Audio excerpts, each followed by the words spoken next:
have a cool basketball that was signed by all the living coaches other than Roy John, and it was auctioned off at one of the Greyhound golf tournaments that Steve Spoonhour purchased.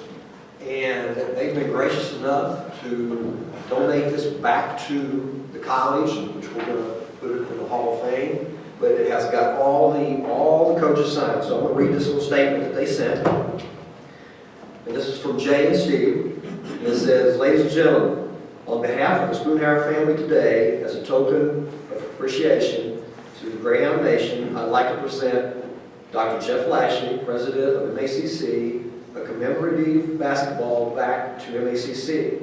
It's a one-of-a-kind, was purchased at the Cotton Fitzsimmons Golf Tournament auction by Stephen Spoonhour. The basketball displays solely the signatures of legendary Greyhound coaches Cotton Fitzsimmons, Rich Daly, Charlie Spoonhour, Nick Carricker, Dana Altman, Dan Callahan, Mike Hayes, Kenny Seibert, Pat Smith, Mark Burnson, Kyle Bergman, and Jay Spoonhour. The Spoonhour family wants to see this basketball remain with the college. Thank you, Stephen and Jay."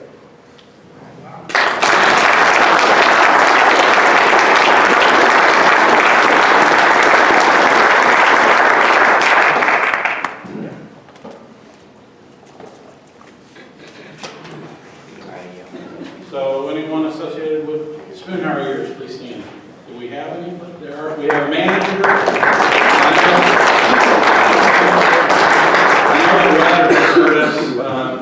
That's really pretty awesome to get that back, and we will certainly follow their wishes, and that ball will stay in our museum and Hall of Fame. All right. Take a look at the picture behind you. Which one is you? This is my proof that I really am a Greyhound fan. I was a student here during the Carricker years, and I'm in both those pictures. You think you can guess which one I am? One on the right.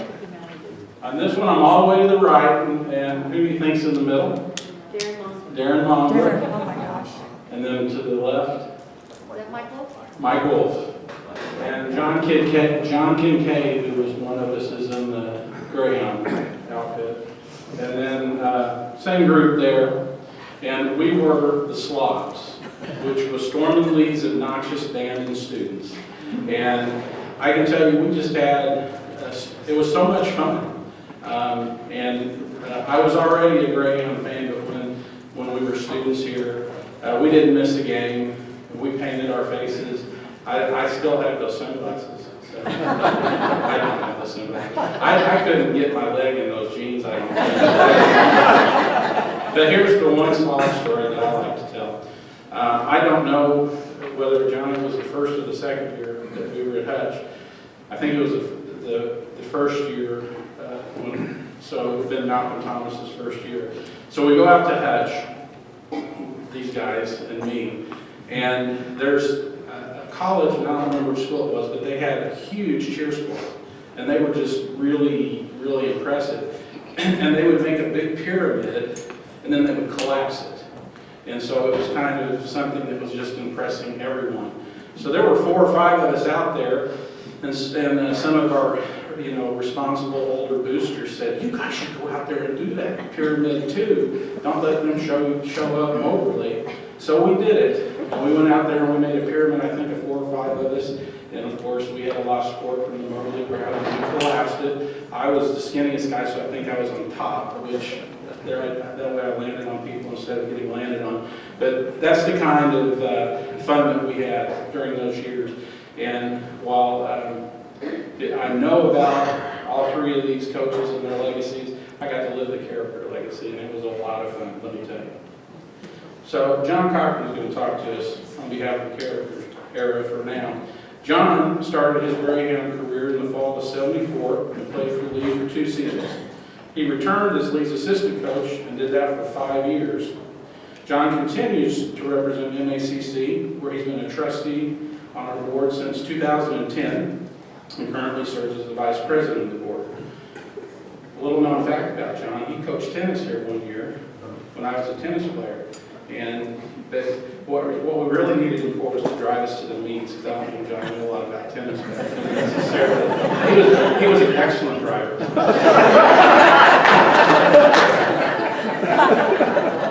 So, and John really has got some of the deepest roots in MACC of just about anybody. And I can tell you for me, he's been a mentor for a long time. So John Cochran.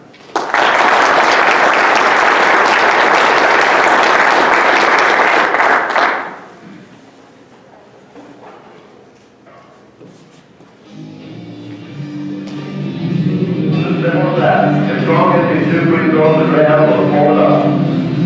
This is the young man that this young man comes back for the end two. First one, my strong is good. 110 to 1-6 away. Holy cow, what a comeback. You get the red fence right out Broadway. I'll tell you what, this is unbelievable. This is the best out of the script of this one. Strong will wait. He'll shoot. He will not score. 10 seconds to go. 110, 106, 9, 8, 7. Now basketball is Martha. Puts up his shot. No good. Rebound play. Down the hole. One. It is over. And the Greyhounds have pulled it off. They're going crazy. The Greyhound managed to take it on the national tournament. What a comeback. From 19 points down, we tied up on 2 free throws by Jerome Clayton with 7 seconds left in regulation. And the Greyhounds have pulled off a 110 to 106 miracle comeback over the Norfolk to Wabash Valley. How about that to get you fired? That was the voice of the Hounds at that point in time through most of Coach's career, Ken Kiavla, and his color man was Greyhound. And that was arguably the greatest comeback in the history of Greyhound basketball. It was out of Hutch, and we'll get back to that game later. First of all, I want to thank you, Dr. Lashley. You know, not only are you an amazing leader, but you are a #1 Greyhound fan. You are not only all that, but you're a purebred. You go back to the beginning of your time. You not only were a student, but you were in Donatello's pet band. You all remember that pet band? He had the absolute greatest pet band anywhere in the country. And the atmosphere in the old Coliseum, we're going to talk about that a little bit in a minute, Pat, but the old Coliseum was amazing. You didn't go anywhere to play that place, but Jeff played the trombone in that band. He was on my tennis team, and I did know a lot about tennis, I just didn't listen to him. So Jeff, I just want to say thank you, and I know I can say that on behalf of the entire Greyhound Nation, that not only are you an amazing leader for MACC, but you are a great Greyhound person to have.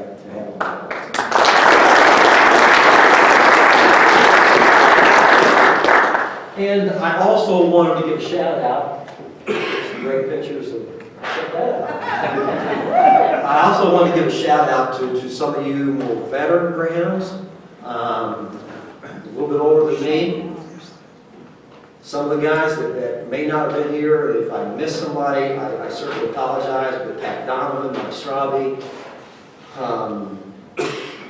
Earl Gerke, we had Dave Ritchie here, we got Cole Davis here, John Hemmer's here, I don't know if Randy Haynes, my brother, was going to come, but I was the kid in the back. My eyes were this big. I wanted to be you. I remember every one of you. I remember the guys that you played with, Knowles and Dudley, O'Connor, Ozzie, Gathers, and Lloyd Walton, and the list just goes on and on and on. But I was the guy up there. And then the cheerleaders, some of the veteran cheerleaders started singing, all my life I want to be a Greyhound, work, work, work, work. I thought you were singing that to me. So, needless to say, Greyhound basketball and Mobile Area Community College has been a part of my life, my entire life. And I couldn't be prouder to be a part of it, where I'm at today, and all the things that I've done in the past. And you guys really led the way for me, and I'm so appreciative of that. So it is an absolute honor for me to be here and talk a little bit, share some memories about my old buddy, my coach, my mentor, Lee Carricker. He meant so much to me, and you know, they were the best days of my life. And I think that if Coach K were here right now, he would say the same thing. In fact, probably the most important thing that happened to Coach when he was here was meeting his bride and marrying his bride, Sue, and becoming a father to Jason and to Brooke.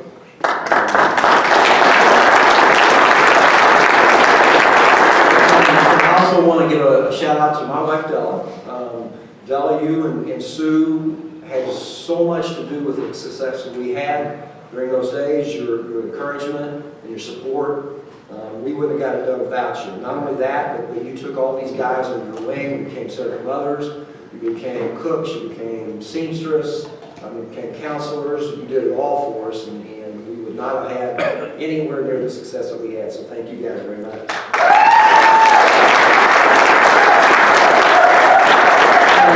Is Coach Larry McDonald here? He's over the chair. He couldn't get loose. Well, I want to give him a shout out too, because Larry was if I were Lee's right hand, Larry was his left hand, and Larry probably had the hardest job because he was the dorm supervisor along with being an assistant coach. And so he did a great job. And Larry is still working with the college. He works over at the activity center, so you've probably seen him tonight at the game. Lee came to Moberly in 1972 as Spoon's assistant. And Charlie told me once, he told me a dozen times that Lee Carricker was the very best assistant coach, big man assistant that he'd ever had at any level. And I talked to Charlie many times up until he was gone. By the way, that's a great picture, Sue, of the family. But I had the opportunity to talk to Charlie, and he gave Lee all the credit in the world for the development of the big guys that made the run and should have very possibly won the national championship in '74. Vernon Dixon and John Gordon, remember those names? Those were the two bigs, and when they got to Moberly, they were pretty rough. But Lee worked with them day in, day out, and before they left here in 2 years, Vernon Dixon was an All-American. John Gordon was on the all-tournament team at Hutch that year. He went on and played 2 very, very good years at the University of Oklahoma. And so again, Charlie gave Lee all the credit for that development. He had some huge shoes to fill. He was named head basketball coach when he was 26 years old, 2 years after Charlie came. Huge shoes. You know, most of you, a lot of you knew Rich Daly, and you knew Cotton Fitzsimmons, you knew Charlie Spoonhour. Those guys had personalities that didn't quit. You know, all 3 of those guys could sell an ice cube to an Eskimo any day of the year. They really could. So Lee had big shoes to fill, and he filled them very, very well. And in my opinion, his teams are probably the most unappreciated teams of any that we've ever had in the history of our program. I'm going to tell you why. You know, first of all, Lee was a head coach for 9 years. In 9 years, he had 216 wins. That's an average of 24 a year. When Maury John was here for 12 years, he averaged 23 a year. Cotton averaged 24 years and 24 wins a year in 9 years, and Rich averaged 20. Lee won 22 games his first year as the head Greyhound. Maury won 6 his first year, Cotton won 16, and Rich won 12. Lee's 33 games and 31 game win seasons in the 80, 81, 81, 82 years were 2 of only 8, to this day, 30-win seasons that the Greyhound had. No other coach has done it back-to-back. No other coach has done it twice. He coached 5 All-Americans,